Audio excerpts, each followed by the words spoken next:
Hello दोस्तों, स्वागत है आपका। आज हम पढ़ेंगे घातांक और करनी का पार्ट 2। मतलब हमने 1 से लेके और 3 क्वेश्चन तक कर दिए थे और आपको चौथा, पांचवा, छठवां, सातवां और आठवां इस पार्ट में हम करेंगे। देखते हैं किस प्रकार करना है। आपको प्रश्न दिया हुआ है √3 की घात 5 गुणा 9 की घात 2 बराबर 3 की घात n गुणा 3 √3। अब आपको करना क्या है कि जैसे ये है तो इसका मतलब क्या है, तो इसका मतलब है घात, ये √3 कितनी बार है, 5 बार है। किस प्रकार, √3 √3 √3 √3 और √3। अब आपको मालूम है इन दो रूट का वैल्यू क्या होती है, √3 इंटू √3 कितना हो जाएगा, 3 हो जाएगा। और √3 और √3 की वैल्यू कितनी हो जाएगी, 3 ही हो जाएगी। कितना हो गया, 3 3 3 या 9, और ये क्या बचा, √3 बचा। इतना आपको समझ में आ गया होगा। तो हम इसको किस प्रकार लिख सकते हैं, इसको हम इसी प्रकार रहने देंगे, गुणा √3। ये 9 की घात 2 है, तो 9 की घात 2 को हम किस प्रकार लिख सकते हैं, 9 को लिख सकते हैं हम 3 की घात 2 और पूरे की घात 2। अब क्या है, 3 की घात यहां बराबर में 3 की घात n गुणा, हम इसको किस प्रकार लिख सकते हैं, 3 गुणा √3। जब दो दे रखे हों हमारे पास और उनके बीच में कोई निशान नहीं हो तो क्या होता है, गुणा होता है। अब आपको क्या करना है, सिंपली ये 3 से आपका ये 3 कट गया, √3 से √3 कट गया। क्यों कट गया, क्योंकि ये सभी मल्टीप्लाई में है और ये सभी क्या है, मल्टीप्लाई में है। ठीक है, तो ये कहाँ आते, नीचे आते, तो हम इनको हमने डायरेक्ट काट दिया है।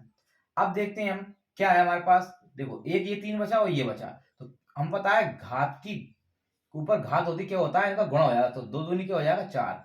मतलब ये हो जाएगा 3 गुणा 3 की घात 4 बराबर, यहाँ क्या बचा, 3 की घात n।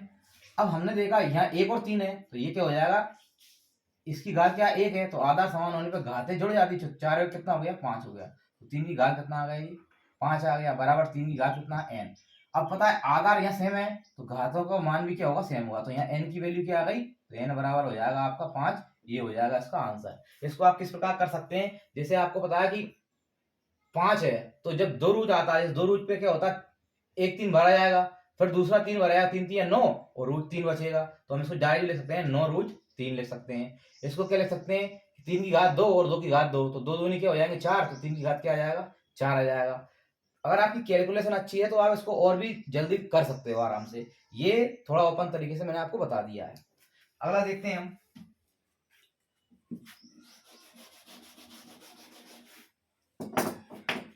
अगला है आपके पास x की घात a बटे x की घात b और उसके घात ऊपर घात दे रखी है। तो हम इसको किस प्रकार लिख देते हैं, पहले ये क्वेश्चन है, मैं इसके बाद स्टेप कर रहा हूं, कैसे करेंगे।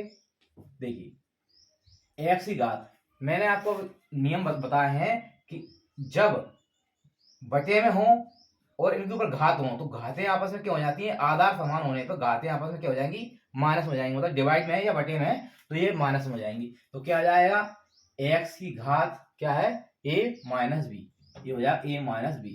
और पूरे की घात क्या है, तो पूरे की घात आपका है मालूम, a² plus A B plus B square दे रखा है। इसी प्रकार इसमें करना है, बीच में क्या है, डॉट है, डॉट का मतलब क्या है, गुणा। x की घात क्या हो जाएगा, ये b माइनस सी हो जाएगा, तो ये हो जाएगा b माइनस सी, फिर क्या हो जाएगा, b² प्लस दे रखा है b² plus bc plus c²। इसी प्रकार अगला दे रखा है, तो अगला क्या दे रखा है हमको, डॉट लगा दे रखा है, x की घात क्या हो जाएगी, c माइनस ए, क्या हो जाएगी, c माइनस ए। और क्या दे रखा है, c² plus A B plus sorry a²। अब आपको मालूम है ये फॉर्मूला होता है a minus b, a² plus A B plus b²। ये होता है आपका a³ माइनस b³ का फॉर्मूला होता है।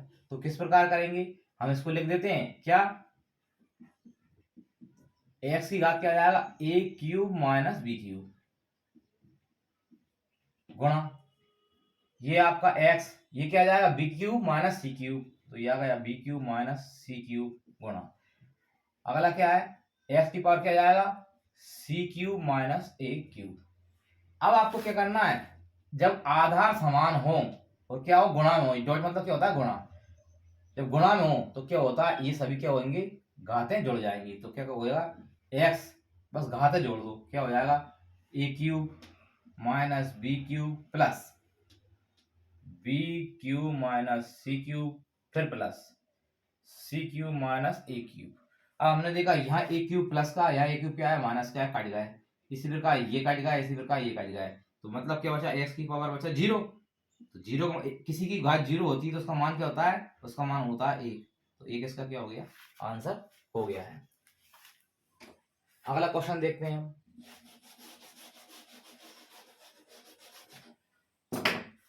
अगला क्वेश्चन दे रखा है आपको, √2 और ये आपका रूट है और ये आपका क्यूब रूट है। जब इसके ऊपर कुछ नहीं होता तो क्या होता है, हमेशा 2 होता है। रूट में हमेशा 2 होता है, क्यूब रूट में हमेशा 3 होता है। अब हमको करना किस प्रकार है कि इनमें बोला गया है कि कौन बड़ा है, ये बड़ा है कि ये बड़ा है। तो हम देखते हैं कि इनकी जो 2 है और 3 है, हमने 2 और 3 का एलसीएम लिया, कितना आता है एलसीएम, ये क्या है इसका एलसीएम क्या आता है, 6 आता है। अब जो 6 आया इसमें क्या करना है, 2 का भाग देना है 6 में, इसका देना है 2 का भाग देना है 6 में। तो कितना 2 3 6, मतलब ये जो अंदर है आपको अंदर वाला लिखना है, कितना आया 3 आया, 2 3 6, 3 आया तो उसकी घात क्या होगी 3 होगी। इसी प्रकार इसको देखा, यहाँ लिखा हमने अंदर क्या 3, अब 3 से आगे जो क्यूब रूट के ऊपर लिखा 3, इसका भाग दीजिए 6 में, तो क्या आएगा 3 दूनी 6, क्या आ गया घात इसकी आ गई 2। अब इनका कर लो, सोल्व कर लो, 2 की घात 3 हुआ तो 2 गुणा 2 गुणा 2 कितना आ गया 8, इसका मतलब क्या 3 3 9, तो बड़ा कौन है ये वाला। तो आपका क्या आ जाएगा, हम लिख देंगे √2, बड़ा कौन है ये छोटा हो गया, छोटे तरफ क्या होता है बंद रहता है और बड़ा तरफ मुंह खुला रहता है 3, ये क्या हो जाएगा इसका आंसर हो जाएगा कि ये हमारा बड़ा है। अगला क्वेश्चन है आपका 7वां क्वेश्चन, क्या दे रखा है, √2 3 4 और 6 4, इसमें कौन बड़ा है। तो आपको मालूम है जब रूट में रहता है तो इसके ऊपर क्या रहता है 2 रहता है। अब क्या करना है आपको, कौन बड़ा है इनमें से निकालने के लिए 2 3 और 4 जो बार बार दे रखे हैं उनका क्या लेना है एलसीएम। तो क्या ले लेंगे 2 3 और 4, क्या एलसीएम आएगा इनका आएगा 12, एलसीएम कितना आया 12। अब जो अंदर लिखे हैं उनको आपको लिख लेना है 2 4 6। अब किस प्रकार करते हैं, जो बाहर है तो इसमें क्या था 2, तो 2 का भाग दिया हमने 12 में, कितना आया 2 छंग 12 6 आ गए। 3 फिर इसके बाद बाहर कितना है 3 है, तो 3 का भाग दिया हमने 12 में, 3 छंग 3 छो 12। इस प्रकार 4 का भाग दिया हमने 12 में, तो 4 3 12। अब क्या आया सोल्व करने, 2 की घात 6 का मतलब क्या है 2 गुणा 2 गुणा 2 कितनी बार करना है, गुणा 6 बार करना है, तो आपका ये आएगा 64। अगला देखा हमने 4 की घात 4 कितना है, तो ये आएगा आपका 256। 6 की घात 3 मतलब 6 गुणा 6 गुणा 6 कितना आएगा 216। अब हम देखते हैं इसमें इसमें इसमें कौन बड़ा है, तो सबसे बड़ा ये है, तो आखिरी आरोह मतलब बढ़ते क्रम में लिखना, तो सबसे पहले छोटा लिखेंगे, तो 64 64 का मतलब क्या है ये, तो क्या आएगा 2 √2, ये छोटा हो गया। इससे बड़ा कौन है, तो इससे बड़ा 216 मतलब कौन, ये आ गया। इसी प्रकार 256 इससे बड़ा है, तो सबसे बड़ा क्या आ गया आपका, ये आ जाएगा आपका 3, तो ये क्या हो गया इसका आंसर हो गया।